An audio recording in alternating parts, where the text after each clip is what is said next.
Although our tour to Tibet actually begins in Kathmandu, we have a layover in Bangkok where we get to do a little sightseeing. We walk to the Chao Phraya River, the major river in Bangkok, and after finding the correct pier, we board the boat to go see some temples.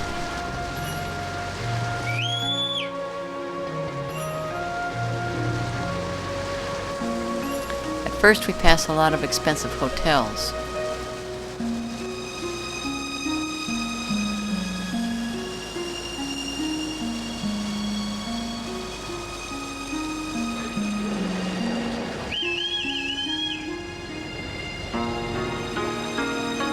As we continue on, we pass waterfront houses and more traditional life along the river. We get off here and get on the ferry that will take us across the river. This is the Temple of Dawn, one of the best-known landmarks in Bangkok.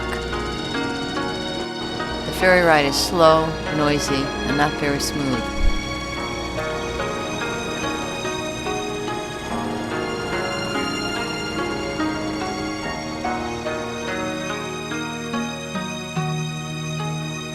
The Temple of Dawn is a Buddhist temple and Bangkok's oldest temple. The main shrine is decorated with glazed ornaments and ceramics, and it's around 280 feet tall.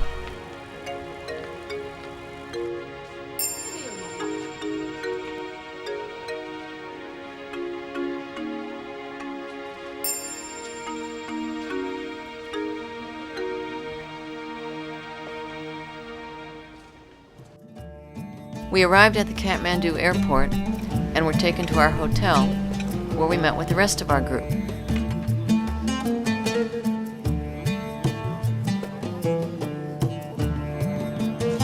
Later we walked to town to do some last-minute shopping.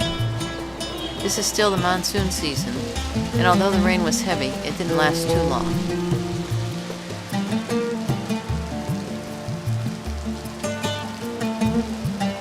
The day ended with a nice dinner in town.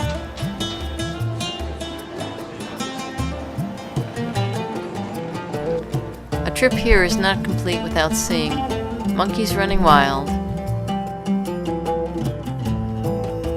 tourists posing with holy men, and a temple. This is Pashupatinath, a complex that has the most important Hindu temple in Nepal.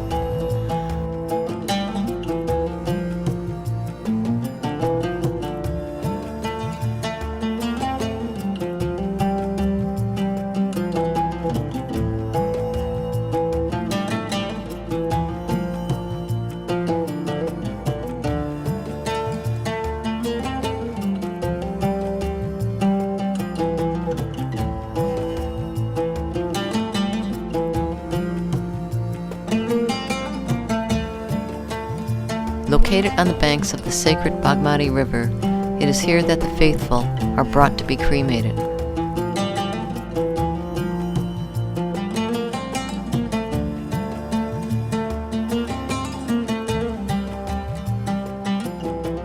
As part of the ritual, the eldest son has his head shaved as a traditional mark of respect, and then he's the one that lights the funeral fire.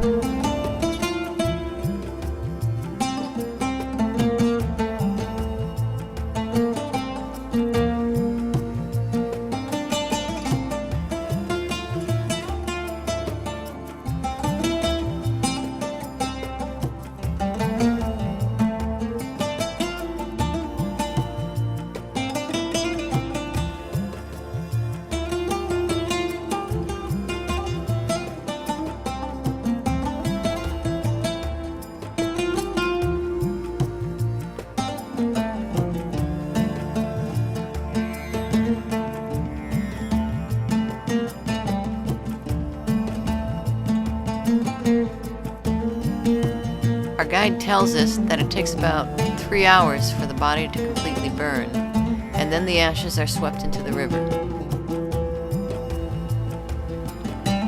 Our next stop on the tour is a stupa, which is a Buddhist religious monument. This area is known as Little Tibet, and in here we find the Buddhanath Stupa, which we are told is the largest in the world. This is the spiritual center for Tibetan exiles in Nepal.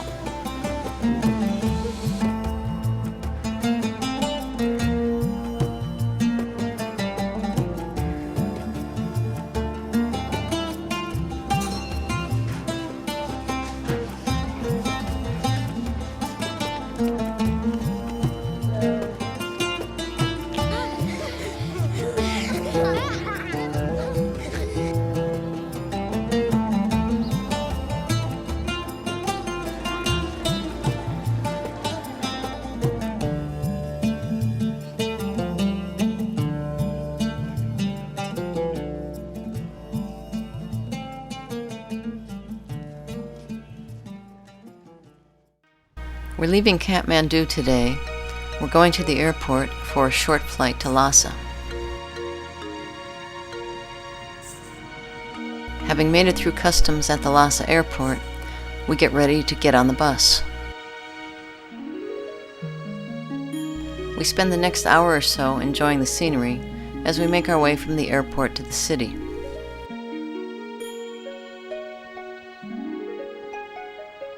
We finally make it to Lhasa, the capital city of the autonomous region of Tibet. The altitude here is around 12,000 feet.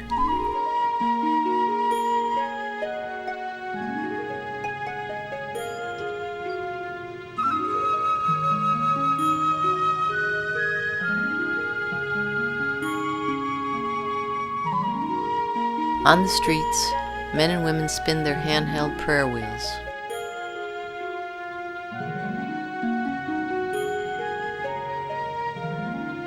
As we drive to our hotel, we pass the Potala Palace, a well-known symbol of Lhasa and Tibetan Buddhism.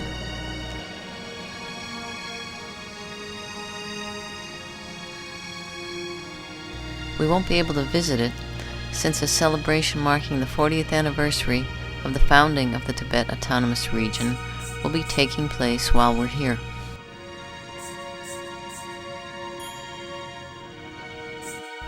Our hotel in Lhasa, where we'll be staying for the next 4 days, has pretty standard Western-style rooms.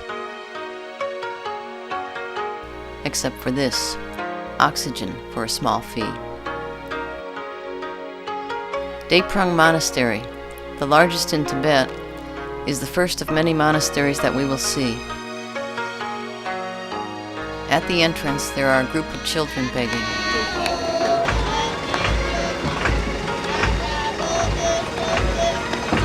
This little girl tries a more direct approach.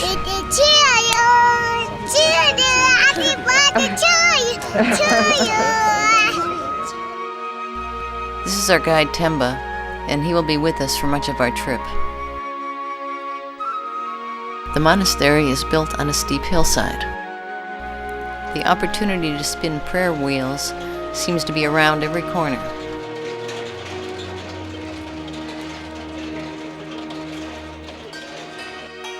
Prayers are inscribed on the wheel.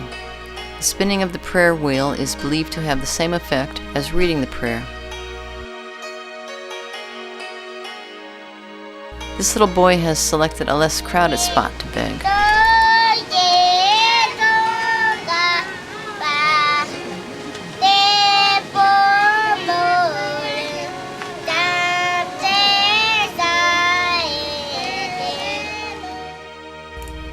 Originally founded in 1416, the monastery was home to over 7,000 monks. The second Dalai Lama built his palace here.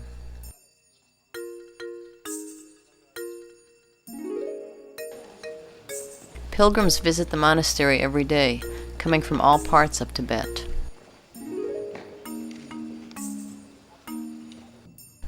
Yak butter candles as offerings, and Buddhas as far as the eye can see.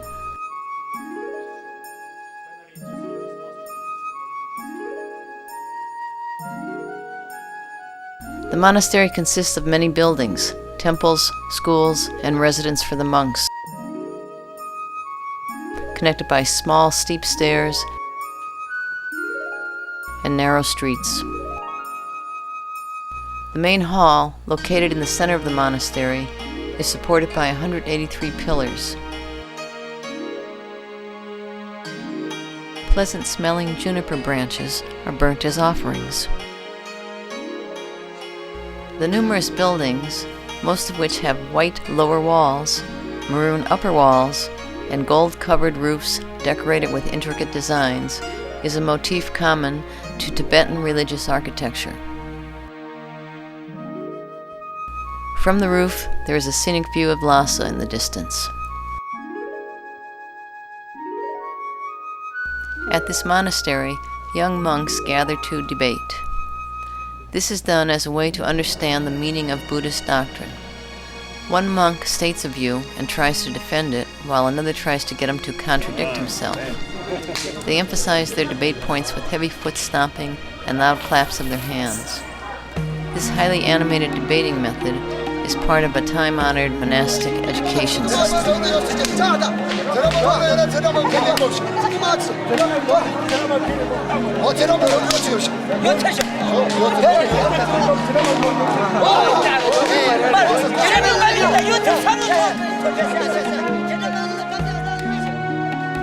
Through the narrow alleyways in Lhasa, just beyond this courtyard is a nunnery.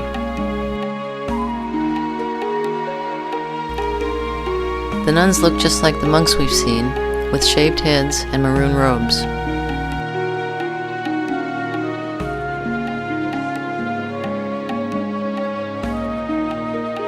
The bar court is a series of narrow cobblestone streets lined with stalls. It encircles the Jokhan Temple, the spiritual center of Lhasa.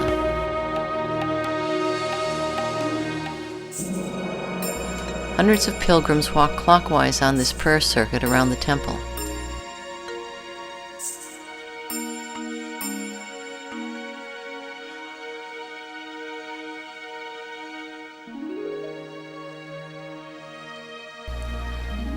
Directly before the temple, pilgrims gain merit through repeated prostrations.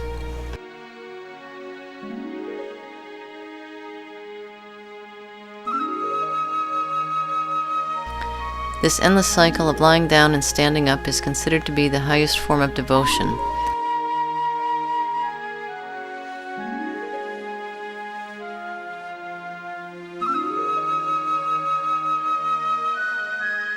The front door is crowded with pilgrims prostrating themselves. The temple dates back to the 7th century.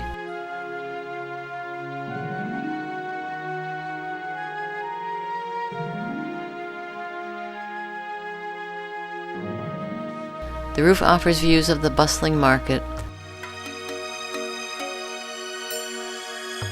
and the pilgrims at the entrance directly below.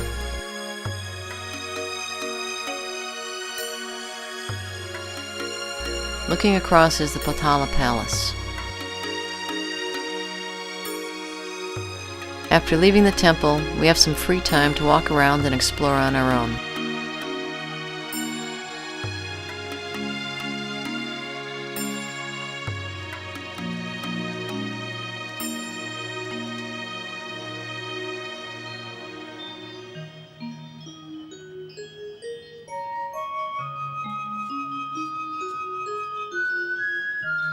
We walked down this street where we found a barricade and a crowd of people watching a really big screen TV. Today's the big celebration at the Potala Palace, and no one can go see it. But later that night we watched a huge fireworks display.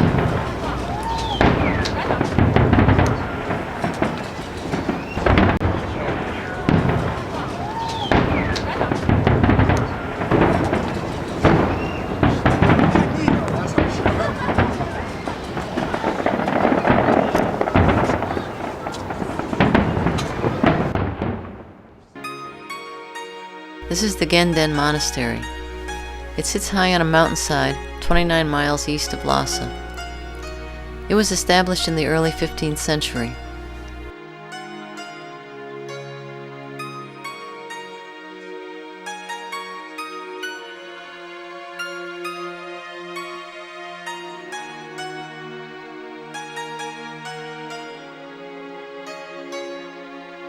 It was completely destroyed during the Cultural Revolution. Its reconstruction began in 1982 and still continues today. We stopped to listen to monks chanting.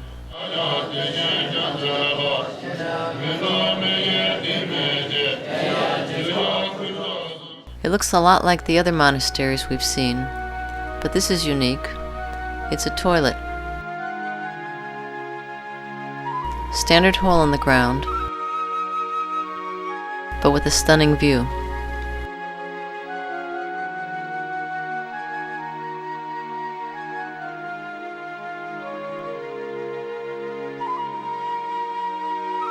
We're hanging prayer flags that Tembo bought, and we all signed for good luck.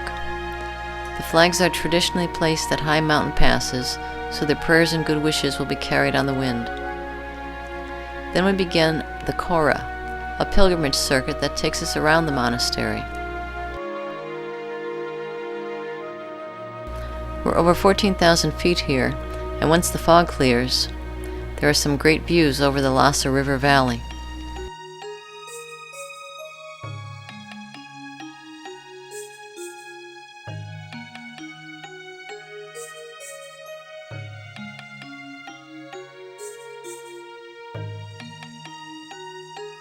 The circuit is almost complete, and we can see the road we drove up here on this morning.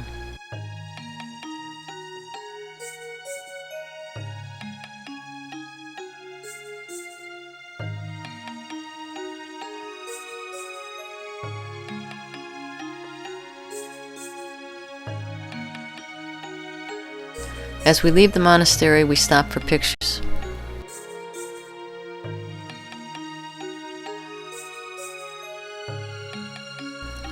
While we're there, we attract some young yak herders.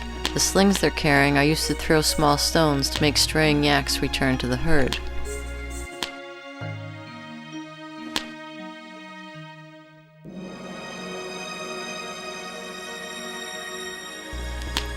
Paul gives it a try.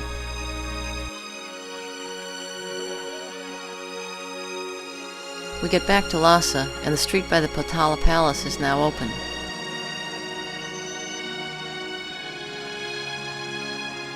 We wander around looking at the palace from the street, since it's still closed to visitors.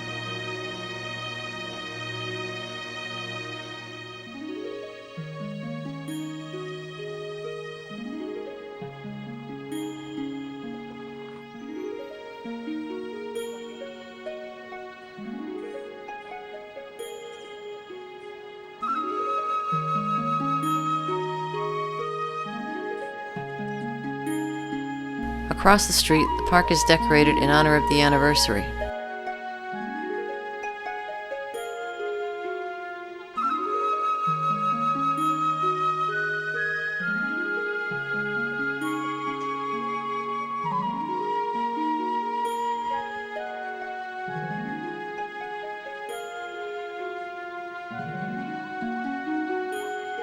Floats that were presumably in the parade line both sides.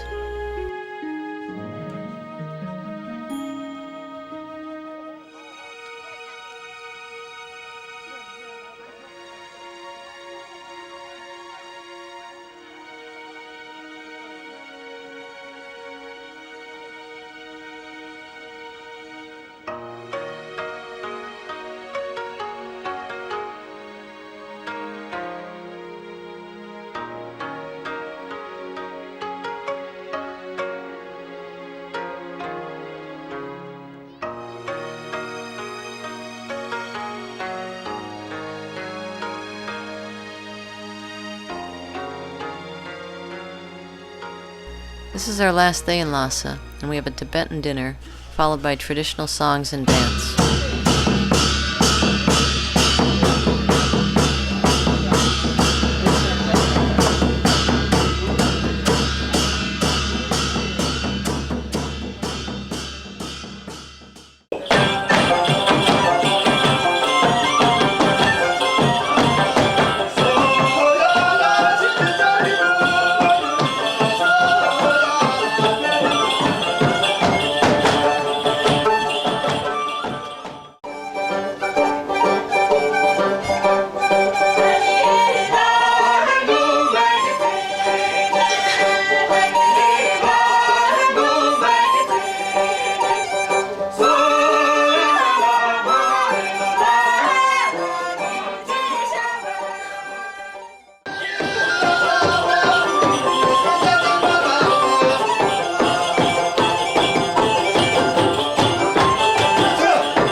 After 4 days of acclimatizing and monastery touring in Lhasa, we've been split into groups and are now riding in Toyota Land Cruisers. Our driver, Chili, likes to lead the pack.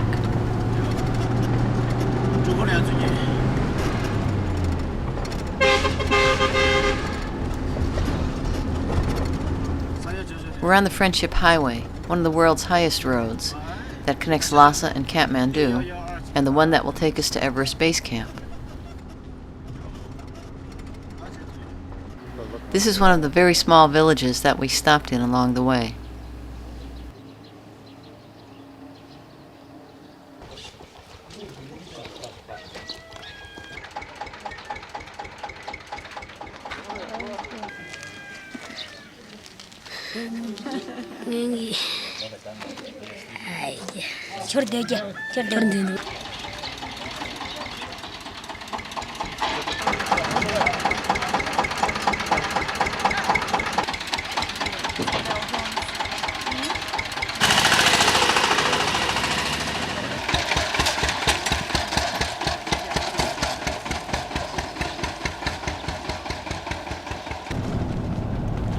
We're heading for the pass at Kambala at almost 16,000 feet.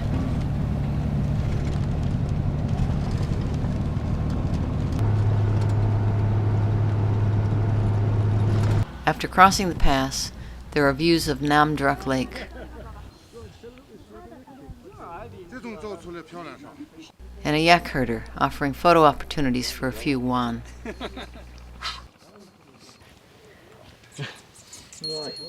Do you want to get on? Susie. Wait. Do you want to get on? Get a picture of me?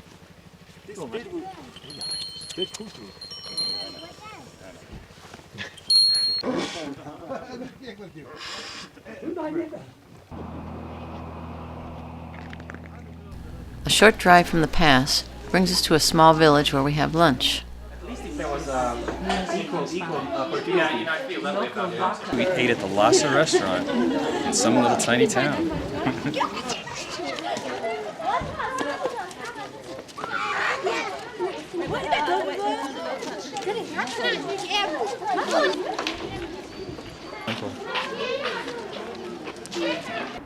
This is Kerala.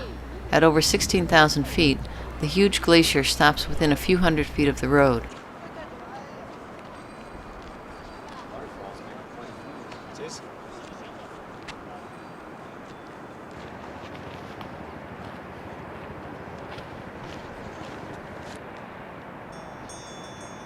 What melody?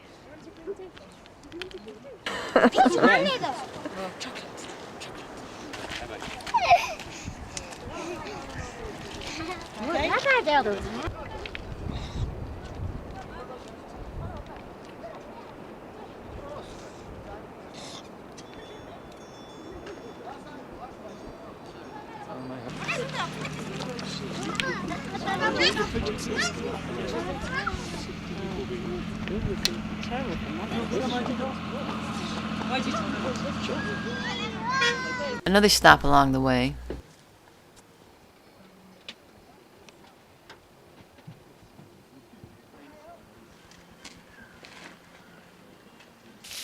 We sample some peas.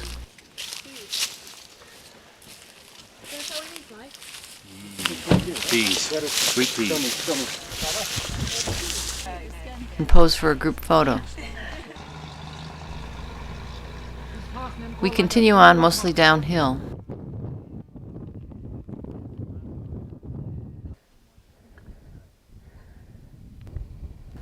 Our drive today takes about 7 hours before we reach our destination, our hotel in Gyansi.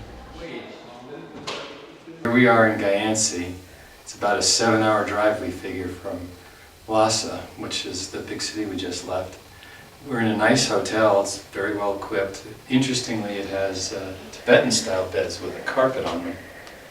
This morning, our tour of Gyansi takes us to the Pelkhor Chode Monastery,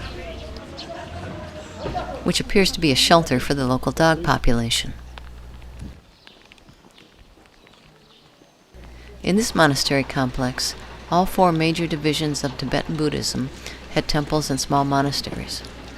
It suffered during the Cultural Revolution, but its centerpiece, the kumbum, was spared. The kumbum, a 9-story chorten, the largest in Tibet, is a stupa-like structure that is capped with a gold dome. Approximately 70 chapels are housed here.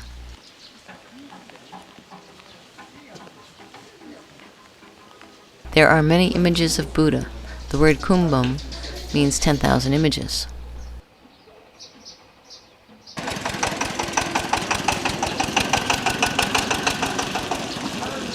Leaving Gyansi, it's a short drive to our next stop in Shagatsi, where we'll spend the afternoon touring and stay the night. Once again, we have Tibetan-style rooms.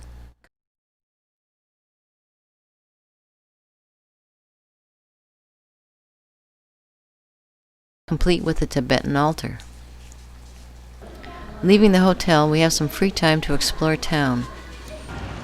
This is Tibet's second largest city.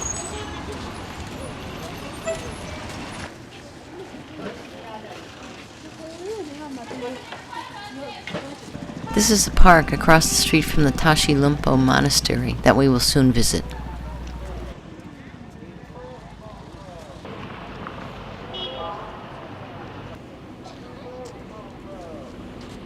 Tashi Lumpo is one of the great Yellow Hat monasteries. It was first built in 1447 and is the seat of the Panchen Lama, who is second to the Dalai Lama in Tibetan Buddhist hierarchy. On the mountain, they're just forest and just small village. And the Lama will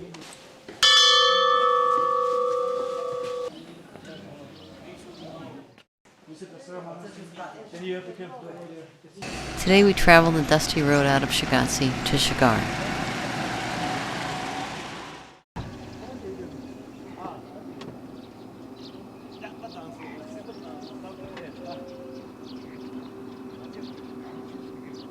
At a rest stop along the way, Steve shows us where we are. By lunchtime we made it to Lhasa, a small dusty town.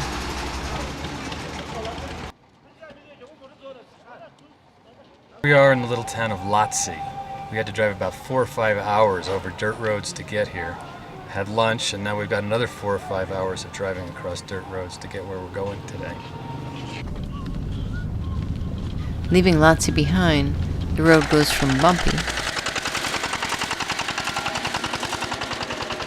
to almost non-existent. On this road there was extensive road construction. The Chinese government is building a new friendship highway here, and in the process have completely destroyed the old one. Nothing road-like here, just miles and miles of ruts and mud and bulldozers.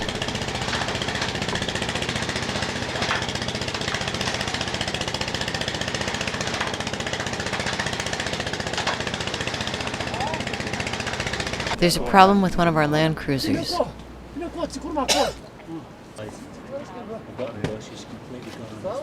But it's nothing that our resourceful crew can't handle.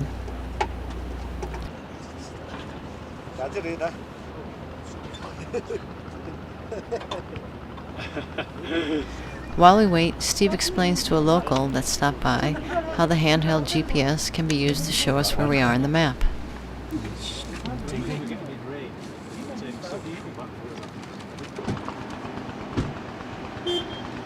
At this point, we leave the road to avoid getting stuck in the mud.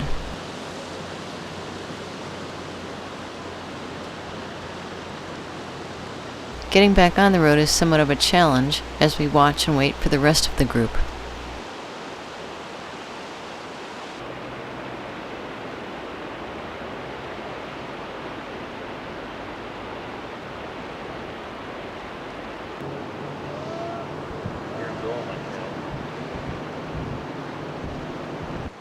We're almost to the pass. This is the highest pass on the Friendship Highway, 17,120 feet. Every pass is guaranteed to be decorated with prayer flags.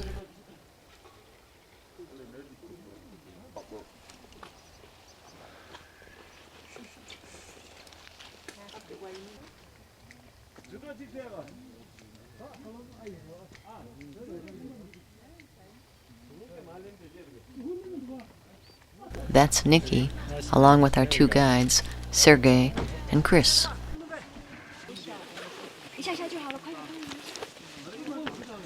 I peed my name in the snow at 17,000 odd feet.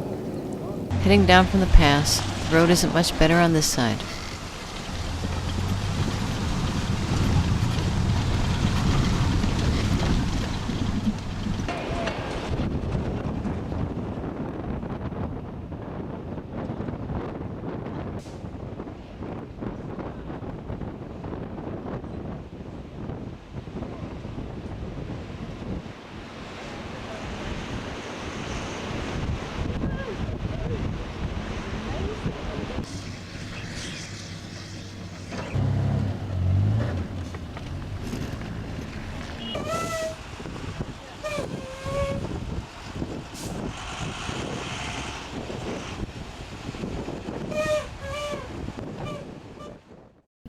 We're entering the Mount Everest Nature Preserve.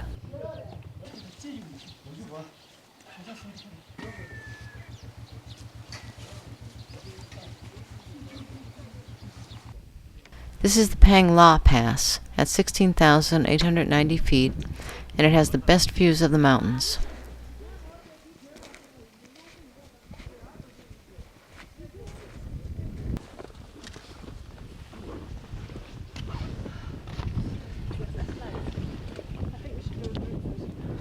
Give us a wave.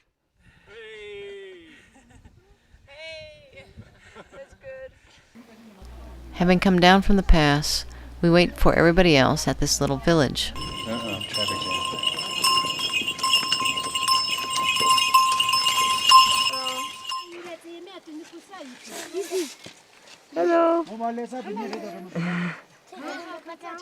Leaving our Land Cruisers behind, we're loaded into vans headed for base camp. The van leaves us here.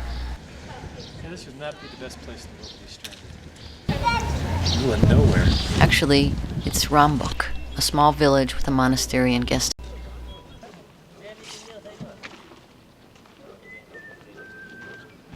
That's the north side of Everest, and it's still 5 miles to base camp. With all this luggage to carry, we call a cab.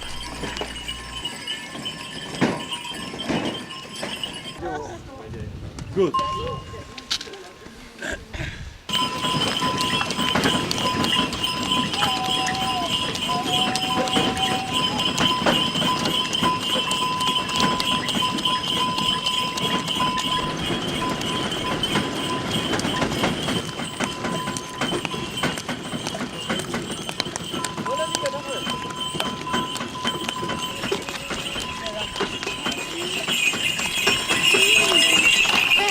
This is the base camp for Everest expeditions. Tea shops line the road.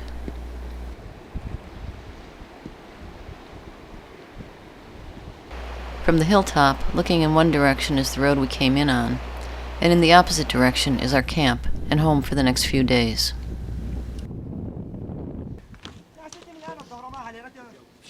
Dibs on Ed stuff. These are the tents that we will stay in while at base camp, where the altitude is approximately 17,000 feet. Those are the toilet tents, with Everest as a backdrop. Well, we're in our tent. This is going to be our home away from home for the next almost 2 weeks. Seems okay so far, but this is the first night. We'll find out soon. We'll be at base camp for 2 days and use this time to acclimatize to the altitude by going on short day hikes.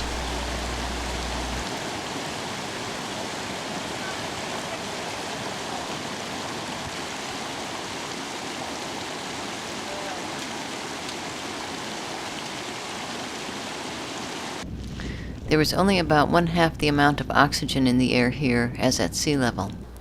Our goal is to gain at least 500 feet in elevation before heading back to camp.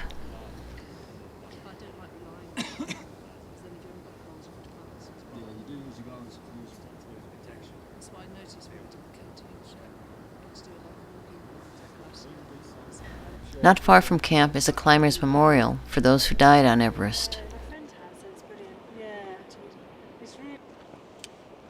These are like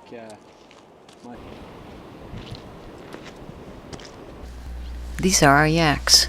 They arrived last night. We've had our breakfast and we're all getting packed up and ready to go. We're going to leave base camp and head out for Camp 1 today, and there's a dog sniffing behind Joan. We're moving up to Camp 1, which is at 18,000 feet.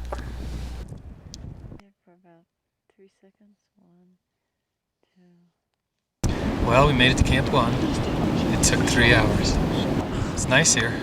Not as cold as in some of the other sections. It was a bit of a slog getting here. Somewhat tired, but not as bad as I thought it was going to be. Here come our several hours late yaks. We're out here in a snowstorm with no shelter, basically. Here we are, settled into Camp 1. Bunch of yaks around. It's early in the morning, and we'll soon be heading to Camp 2. Our yaks are being prepared.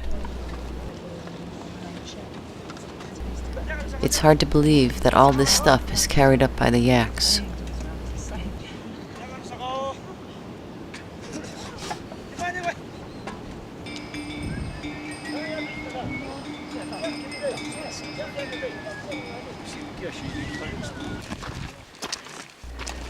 The trail is not obvious.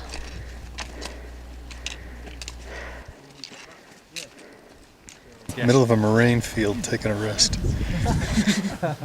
between Camp 1 and Camp 2.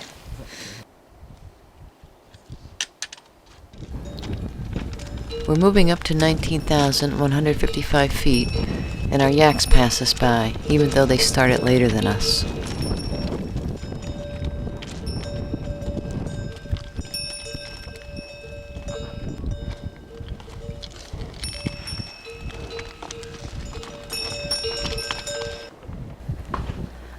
There's a look back at the trail we've come up. We're at Camp 2, right around 19,000 feet. We'll be spending 2 days here.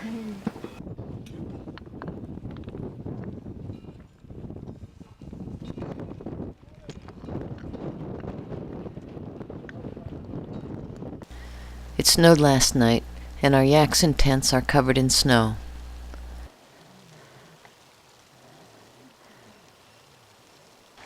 But that doesn't stop us from moving on.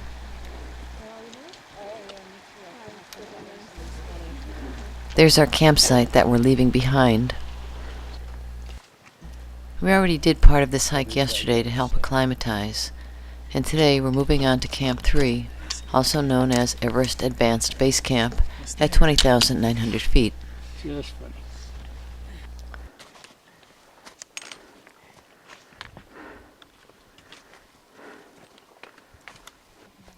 Are those your own personal prayer flags?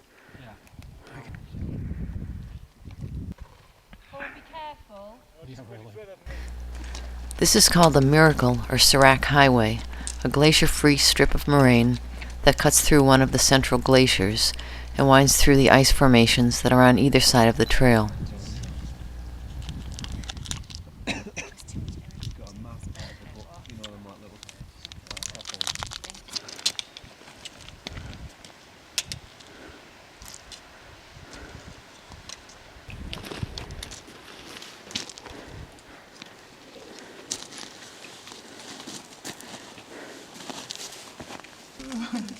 What is this? Greece. It's like that in Corsica too. It's just heavy. We're almost to Camp 3. We've been hiking for 7 hours. Looking back on the trail we came up. We finally made it, didn't we? Camp 3. Wow, what a day. We're above 20,000, I think.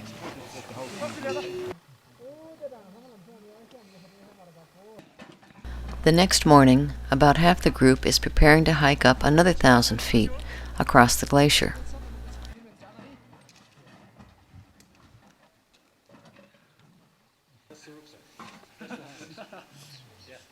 Once they're all roped up together, they head on out.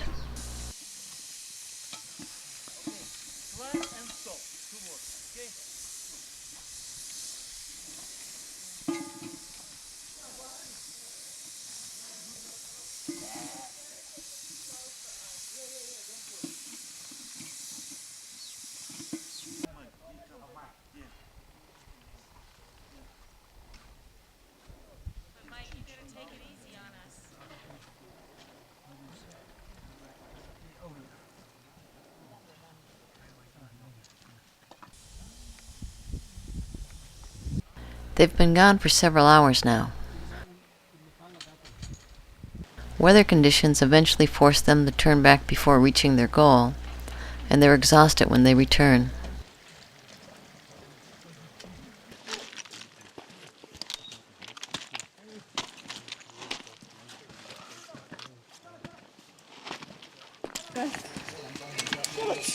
Thank you. Some hot tea is appreciated. Nikki wasn't so lucky. Yeah. Neither was Paul. It snowed last night and is still snowing. Our likelihood of climbing Lapkari is non-existent, so we leave the rest of the group behind to head back down to base camp. Our tents are a welcome sight after hiking for 8.5 hours. Here we are in our tent, a typical afternoon. You can hear the wind rustling the tent. On the days when the sun's in behind the clouds, it gets pretty cold. But since it's fairly bright, you can see the sun is keeping our tent warm for now. Later on tonight, it'll get pretty chilly around here. The next day, Allie, Susie, and Luke return to base camp. Almost 2 weeks in a tent makes cleaning a priority.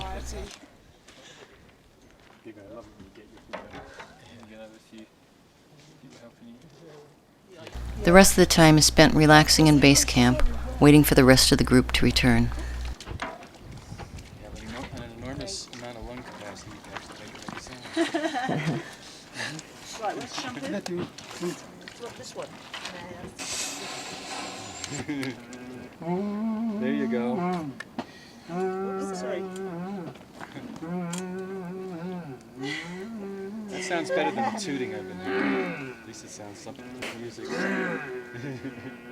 Who's that? So this one. No. People always want to hire. People are like Tim who's submitted like.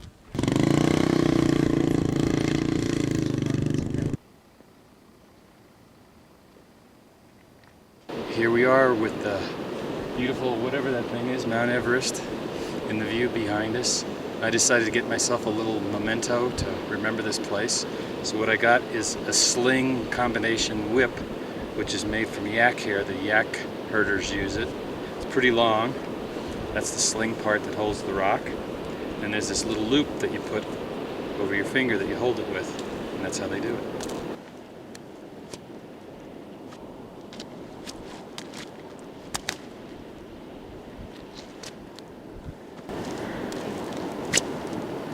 We tried a little whipping and we each got a few nice cracks, but it's pretty hard to be consistent.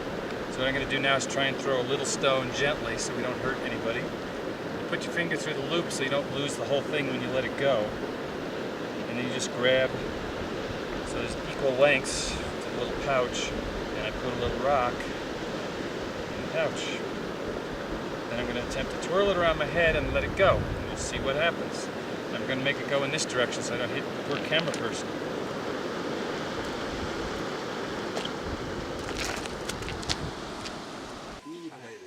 The rest of the group has finally returned to base camp. We walked down to one of the local tea houses for a drink and sat around a stove fueled by yak dung. This central stove is all there is for heating and cooking. You're in the setting for it, huh? You can, and feel it. And we're so close, you know, we're actually up on the Lapkari and... Today is a special day. It's our last full day at base camp. Mel thanks our yak herders for us. So thank you very much, and this is just a little bit of appreciation, and please look inside. Okay, here's one. Please look inside. Thank you. Okay. Thank you very much. Okay. Thank you very much. Thank you very much. Thank you. Thank you very much. Thank you. And please look inside. And we all say goodbye.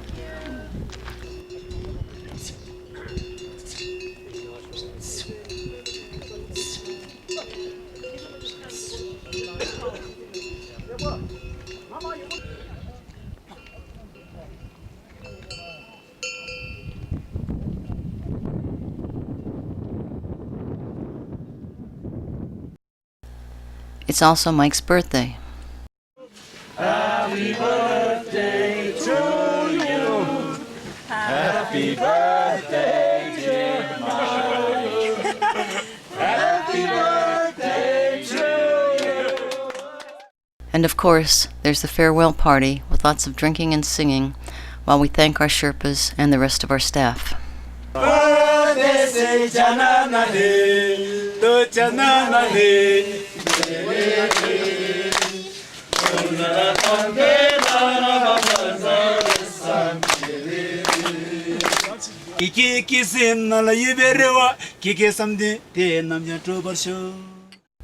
Our trucks arrived around 5:30 this morning, and by 7:30 we're on our way.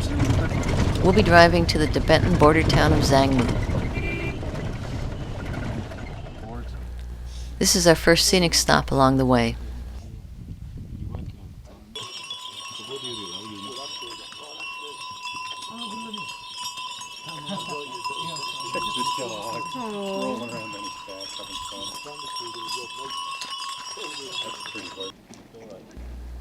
These bikers are on a trip where they rode mountain bikes from Lhasa to base camp, and now they're riding to Katmandu.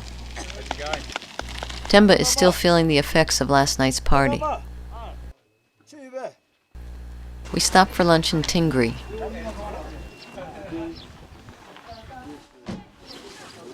This is the rear of the restaurant, where I thought I might find the toilets.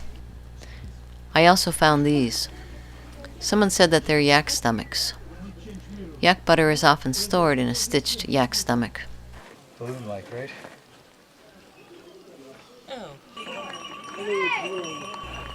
It's time to get back on the road once the traffic clears.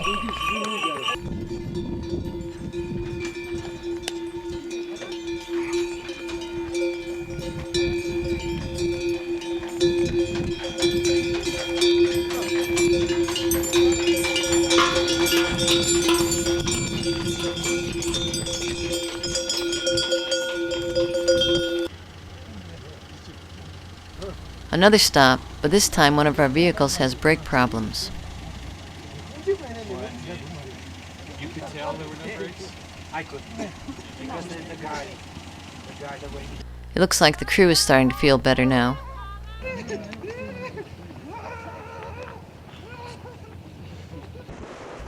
With the brake problem under control, we're heading up to a pass. But now it's our turn to have a problem.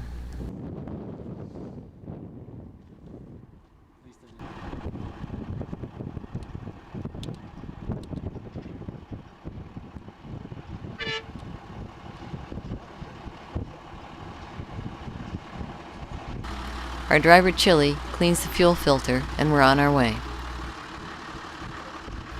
This is the last high pass. It's extremely windy and littered with prayer flags.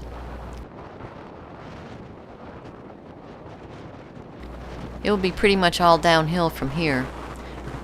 Actually, this is the longest road descent in the world, from 17,000 feet to 2,000 feet in Nepal.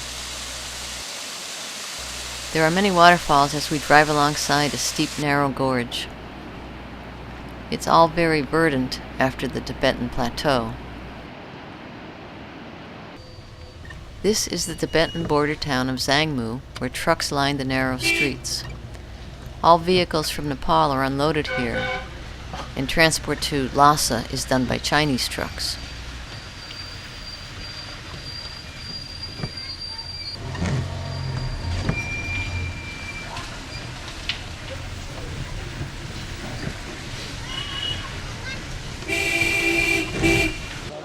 This is our hotel for the night, not up to the usual standards, and we were lucky to get a room with a shower.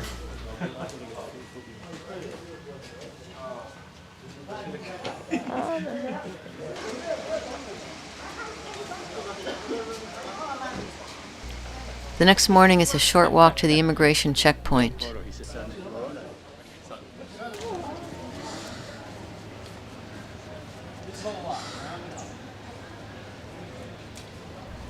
It's another 20-minute drive before we actually get to the border. This is the last town on the Tibetan side of the border with Nepal. This is where we say goodbye to our drivers and walk across the Friendship Bridge.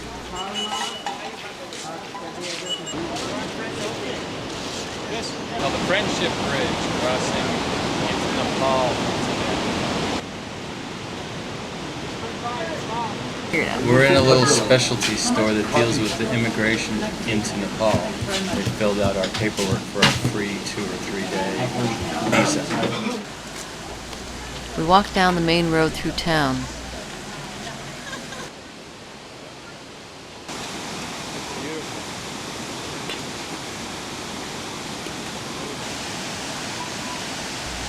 At the edge of town, our bus is waiting, and we begin our drive to Kathmandu.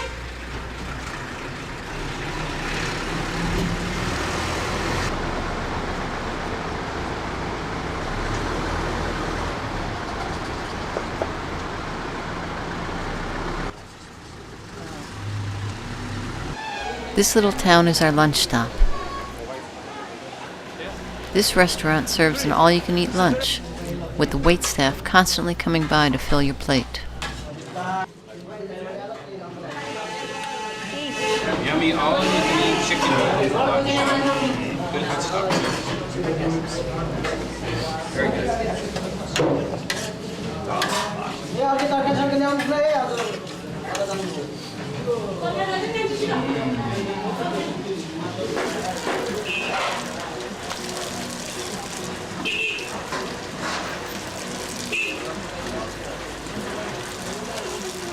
After lunch, it's back in the bus for another hour or so.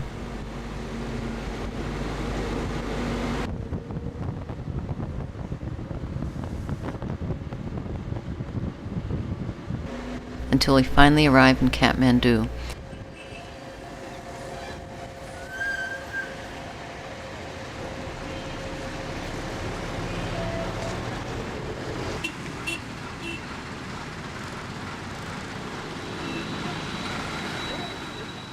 There's a farewell dinner at the Rumdoodle restaurant, where we all sign a footprint that will be hung here. And our Tibetan adventure comes to an end.